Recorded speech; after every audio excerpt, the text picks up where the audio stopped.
गुजरावाला से आपको अहम खबर देंगे, जहां कामुनकी में बारिश से मकान की छत गिर गई, 3 अफराद जाँ बहक हो गए। मलबे तले दबकर माँ बेटा और बेटी जाँ बहक हो गए, जबकि 2 अफराद जख्मी हो गए। रेस्क्यू हुकाम के मुताबिक जख्मी बेटे को अस्पताल मुंतकिल कर दिया गया है। अहले खाना कमरे में मौजूद थे कि अचानक छत गिर गई। रेस्क्यू हुकाम ने ऐसा बताया है। गुजरावाला से अफसोसनाक खबर है, जहाँ कामुनकी में बारिश से मकान की छत गिर गई और 3 अफराद जाँ बहक हो गए। मज़ीद तफसीलात जानेंगे बोल न्यूज़ के नुमाइंदे तनवीर भट्ट से। तनवीर भट्ट, बताइएगा जख्मियों की हालत कैसी है?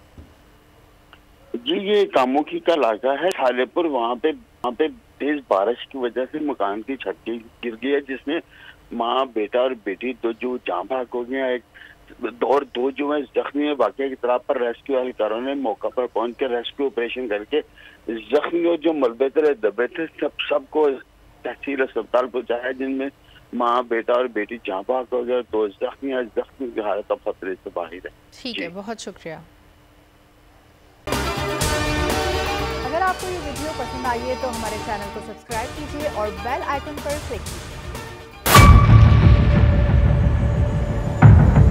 बड़ी ईद की खुशियों में बोल ने दिया अपने अवाम का साथ। अवामी शिकायत पर बोल ने उठाई आवाज।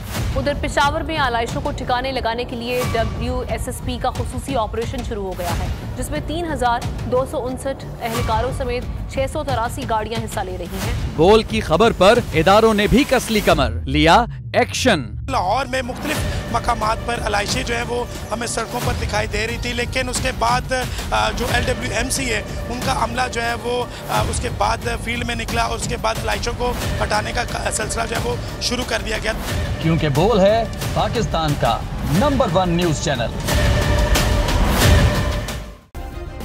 सब्सक्राइब करें और बेल दबाएं ताकि कोई खबर रह न जाए।